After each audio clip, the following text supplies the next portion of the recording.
One of the more popular metas in Go Battle League is coming back in a few hours as of this recording, and that is the Halloween Cup.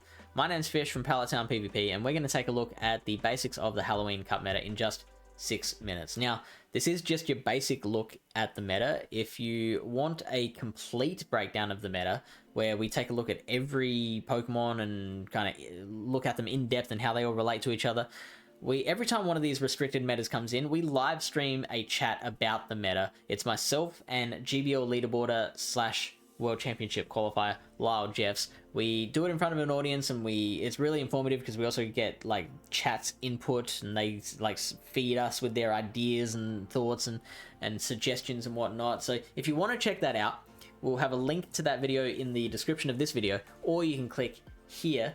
In the meantime, this is just your basics. And in my mind, there's two pillars of this meta, and everything else is just kind of, it branches off from those pillars. The first pillar you can see at the top of this list here, and that is Carbink. Carbink is good, and it's going to be pretty darn popular. It's got that 98.5 out of 100 score, where the next best Pokemon is at 93.4. That's a huge difference. You very rarely see that in a meta, so Carbink will be dominant.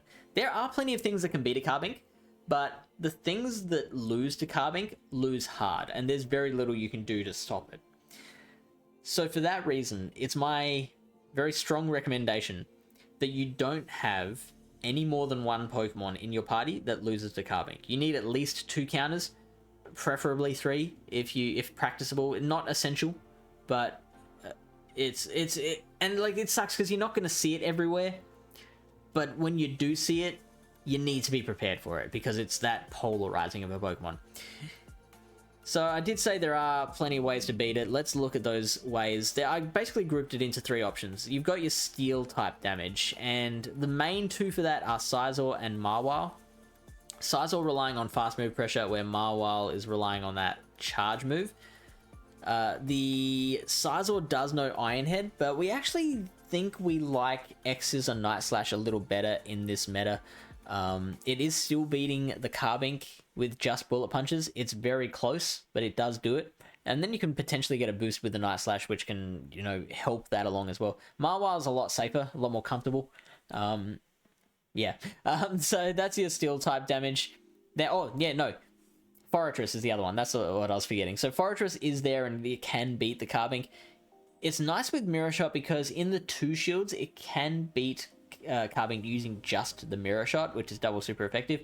And in other situations, lesser shield situations, you can potentially get through an Earthquake, which will do a lot of damage to it. So Forretress is an option too. So the next typing is your ground type damage. And in terms of beating the Carbink, there's really only one that I'm looking at properly, and that is the Nidoqueen, which in my mind, for my money, is the biggest Carbink counter in the meta. It's just resisting everything that the Carbink's got to throw at it, and it can beat the Carbink in a number of different ways, like Poison Jab and Poison Fang it down, or just like nuke it with an Earth Power.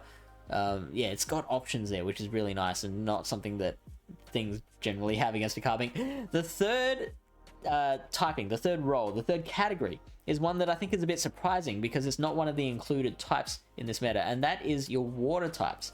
There's a lot of really nice water types in this meta. Toxapex, Greninja, Jellicent, Tapu Fini, Quillfish, Azumarill, Tentacruel. Not Golisopod, unfortunately. That will be very hard beaten by Carbink, but all of these others will beat the Carbink in one way or another, and they're generally pretty safe because there is very little grass running around, there's very little electric, and there's very little dragon as well. Like, they are there, but there's not a heap of them. The only problem is Azumarill and Tapu Fini has to worry about the next thing that we're going to talk about, and that is the second pillar of this meta in my mind, and that is your poison types. Now, poison is very, very common in this meta. In fact, over half of the Pokemon in the top 50 of this meta have access to some sort of poison move. So it's going to be everywhere, and that's going to dictate the other half of the meta. Golbat is at the top, and I think it's a really well-balanced Pokemon. You've got your Toxapex, your Nidoqueen that we've talked about. There's also your dark poisons, and they're a slightly different thing. They're a subcategory for me, because while how do you counter the poison types? Generally, you're using ghosts or steel types. So Jellicent, Sableye, Frostlass is there. They'll all counter the poisons, but your dark poisons will turn the tables on those ghosts, and so then you're relying on the steels to be able to beat them, or your ground type damage, which is where we go back to, you know, this list here. That's where the ground type damage can come back into play.